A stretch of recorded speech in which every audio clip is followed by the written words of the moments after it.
What is up, guys? Zezuu here, and today we are trying something a little different. Starting a new series called Spooky Reddit. Actually, no, cut that part out. Scary Reddit. Sunday. Every Sunday we are going to come together, and we are going to come to this site right here, Reddit. Hold up. We're gonna come to. Let me pull this up. We're gonna come to this site right here. This is me, as you can see, and today we are going to be reading some stories, and I have exactly what I want. Today we're going to be reading from the Reddit, the subreddit Hey Reddit. When did your something's not right here gut feeling ever save you? So grab a drink, relax, and listen to these scary stories. When I was about 10 years old, I was going to the beach with my older sister, her friends, and their parents. They had a van that was open in the back. Think white, creepy van, no seats. The other friends of my sister's friends took turns sitting on the father's lap when he asked if they wanted to steer the van. He then asked me, and my gut feeling said, no, this man is creepy as F. The look in his eyes sent shivers down my spine. Once we got to the beach, I forgot all about the creepy guy and focused on fun. Fast forward to several months later, my sister's friends asked if my sister wanted to sleep over. She refused, and my mom and I were baffled as to why she didn't want to go. We kept encouraging her to. Soon, she broke down in tears and told us that one night their father had molested her.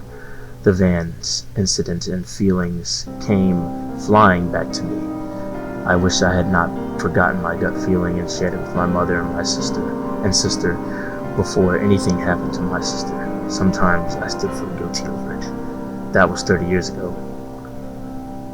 I don't remember what happened to the guy. I just remembered a state vehicle at my house a lot afterwards. No one ever talked about it again, and I never asked. Sitting in her father's lap, she found out that her father molested. Yeah, that was it's kind of creepy. Kind of. When I was in college, I lived in a sketchy part of Chicago, Elmwood Park, Logan Square, before great gentrification. I liked to take late night strolls, even when I was living in the neighborhood as a 20-year-old woman. Yeah, I know, pretty dumb of me. One night I was feeling stressed out, so I embarked on one of my late night strolls. I was walking along a somewhat busy road. Cars were zooming past me, pretty normal. I wasn't paying much attention because I was too wrapped up in whatever was stressing me out that night. Suddenly I get a chill up my spine. Hypervigilance washed over me, and I became more alert than I had ever been. Something was wrong. Someone was watching me.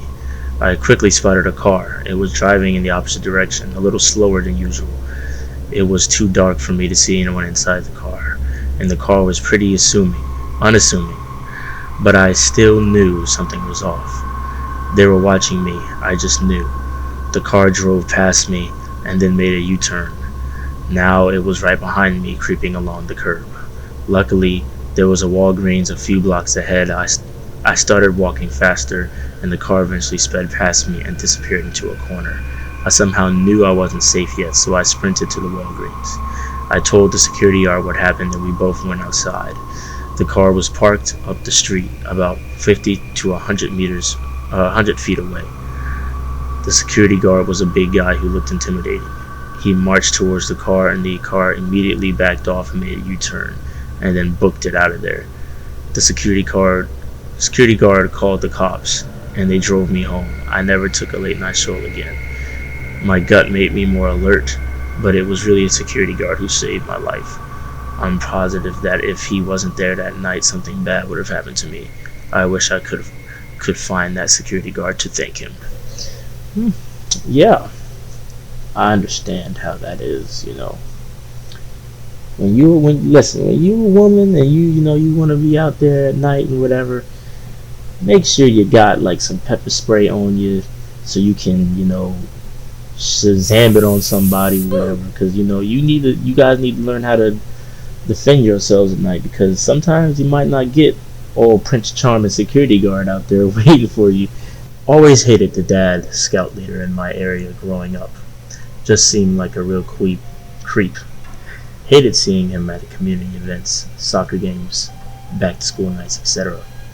10-year-old me staged a hissy fit to end all meltdowns, with me slamming doors, crying, and breaking S to avoid being moved from Cub Scouts, where the moms ran things, to avoid Boy Scouts. Turns out the scout leader was molesting 3 or 4 of the boys in the troop and threatening to kill them if they ever spoke. Justice found him, and he is in prison now. Sensitive stuff. You see this right here? Never used to lock my doors getting into my car. 1987, had to push the lock down. Decided to lock them one night going home. At a stop sign, a man ran up to my car and started yanking on the door handle. He tried the rear door as I sped off. Probably hurt the F out of his hand. No idea why I locked them. So glad I did. Lock your doors, people. Lock your doors. I was driving a friend home late at night when I was around 21. She lived in a pretty rural area outside of St. Louis, Missouri, and about a quarter mile from her house was an old abandoned farm and farmhouse. I always thought of this place as non-threatening as she told me she and her 2 sisters would go there as kids, and they found an attic full of cool things, including a trunk of vintage women clothing and old love letters, something out of a movie. Anyway, I'm driving her home, and it's a hot, humid Missouri summer, and we have the windows open as the late nights had offered some cool air. We are also singing at the top of our lungs. We pass the abandoned farm, and I drop her off at her house. I wait long enough to see if she's made it inside, and I head back the way we came. I'm driving along, and I almost get to the farm, to where the farm is, and I see 2 things in the road. My danger meter goes off, as I had just driven this road, and there was nothing there. I put the windows up and make sure my doors are locked. I get closer and realize the items are 2 car batteries spaced out in the road, which was basically a 1-lane road, in a way that I would have to get out and move them to drive on the road. I immediately knew I wasn't getting out of the car, so I picked the side of the road that had the lesser ditch, and I gunned it. I was driving a little SUV and remember feeling the car run over branches and things in the little ditch, but I just gunned it and got out of there. All the way home I felt creeped out and kept checking my rearview mirror. I called my friend the next morning and told her what had happened, and we both agreed it was weird. Shortly after that, I moved to another state and didn't think much of it after that. Fast forward 2 to 3 years later, I was back visiting my hometown. I remember I randomly ran into my old friend, and she ran up to me with wide eyes and grabbed my arms. She asked me if I remembered what I told her that night. I said yes, and she proceeded to tell me that not too long after that happened, her family was awakened in the middle of the night to someone pounding on their sliding glass door. Her dad went to check and saw 2 naked, injured women and let them in and called 911. They had been abducted from St. Louis City, about 40 minutes away, by 2 men and brought to the old abandoned farmhouse where the men tortured and raped them. The women somehow managed to get free and ran to the only light they could see, the light over my friend's garage. They survived, but the men were never caught. There was evidence the men had been going there for a while. My friend was convinced they had put the batteries in the road to lure me out of the car. I'm just really glad my gut told me not to. If you guys have any gut feelings at all, well, out and about, you ain't home, whatever, trust them. Trust me. Trust them. Just do it. Simple as that. The same sort of, this is actually a reply to the one I just read. The same sort of thing happened to me. I lived in rural Connecticut, and my mom was driving me down dark, twisty road to my friend's house, and in the middle of the road was a yellow caution tape, not police tape, not police line, do not cross tape, but just tape that said caution, blocking the whole road. It had clearly been ripped and tied back together in some places. My mom examined it and gunned it in reverse and got out of there fast. That same night, some women had gotten out to examine it and had gotten back in the car to call police because she found it suspicious, but not suspicious enough to leave before calling 911. She was grabbed out of her car, but the people who grabbed her didn't know she had called 911, and the police rolled up as the car was driving away with her in the trunk. They chased them down. She lived, but it was scary. Trust your gut with roadblocks. Listen, if I roll up on a dang roadblock, I'm turning around regardless. I don't care. It doesn't make any sense to drive right through it. What do I look like driving right through a dang caution tape? Oh, I ain't doing that. When I was around 18, I was on a back road with some friends, and a girl I didn't know was driving really fast. Now, I'm a bit of an adrenaline junkie, and I have always enjoyed a calculated risk in the name of a good time. But on this occasion, I told her to either slow the F down or let me out. I literally had to start screaming at her before she listened and slowed down. A week later, she crashed on that same stretch of road at 90 miles per hour, killing her and the 3 passengers of her car. Listen here.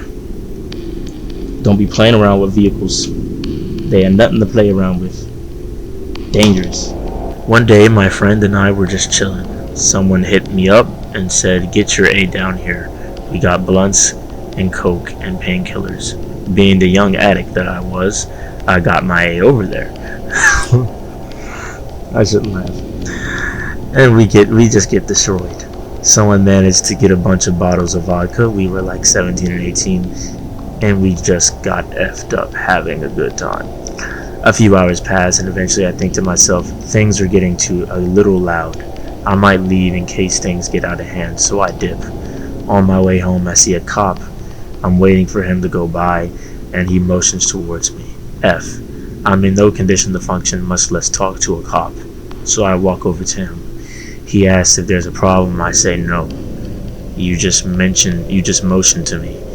He says he was waving me the cross. S. I got in this for nothing, I think he meant to say. Then he asks where I'm going. I tell him I'm just on my way home. He asks where home is. I point and tell him just that way. He stares at me for what feels like minutes, then he just says, "Go home, kid." I thank him and walk away. The second I get home, I get a text from my friend that the cops just busted them all. The cop let me go because he knew he was going to get more people just a few yards away. If that cop decided I was worth busting, my life would be way different. If I decided to chill for a few more minutes, my life would be much different. I've never been arrested somehow, and so I have a clean record. Rare for my friend group back where I used to live. I almost got kidnapped once. I was like 23 or so. I was walking down my street, at a little over after dusk. I saw a van approaching a little ahead. No lights on, didn't think much of it due to the time of day. The van slowed down and almost started creeping. As I was approaching this part of the sidewalk, which had a tall, solid wall fence to a community, this gave me some pause, and in that quick moment, for me to keep walking, I'd have to go in between the wall and the van. And the little time it took me to take a couple steps, as the van was getting closer, I noticed that the side door was slowly sliding open. The one thought in my mind was, why isn't the light turning on inside the van? When you open the door of a vehicle, the light should turn on inside, unless you deliberately switch that off. And I just ran to the median. I ran in front of the van, across the street, because if they're gonna have some use of roadkill me, have at it, but they're not getting me in one glorious piece. Immediately, the van took off like someone lit it on fire, from a slow crawl to full speed. As I looked after it to see its place, I noticed that it had no plates and still no lights. I called the police, of course. They sent out cars and didn't find the van. I never had anything like this happen again, and I'm just an ordinary person, so I don't suspect it was targeted. I was just in the wrong place at the wrong time. About 10 years ago, I had a job that started at 6 a.m. on the weekends. I didn't drive and would take the light rail.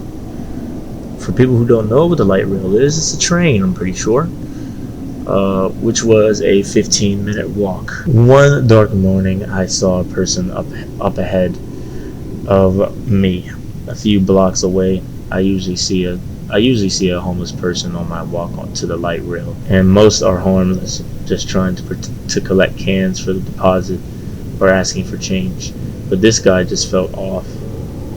I could tell from blocks away that there was something wrong with him, so I crossed the street and grabbed my phone from my backpack because I still had to go to work, and this road was the only way to the light rail. Suddenly, I hear a bump, bump, bump, bump, bump, bump. I look over my shoulder, and it was him with his in his pants and his hand.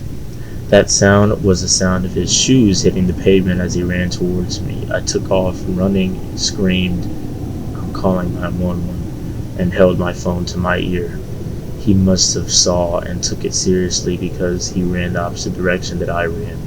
I did call 911, but they wanted me to wait there for the cops, and I was like, F no. I said it because I didn't want to be late for work, but I was terrified of him finding me. I will never forget the sound of his shoes hitting the pavement. Some crazy stuff right there. This is it for today's Scary Reddit Saturday. If you're new to the channel, please, if you guys like this, if you guys are interested into this stuff, please smash that subscribe button, leave a like, give me any clues and tips to make this more atmospheric, and just, I appreciate everyone that came and checked this out. I'm trying something new just to see if it, clicks and if people like it. So anyway, I'll catch y'all guys later. Peace.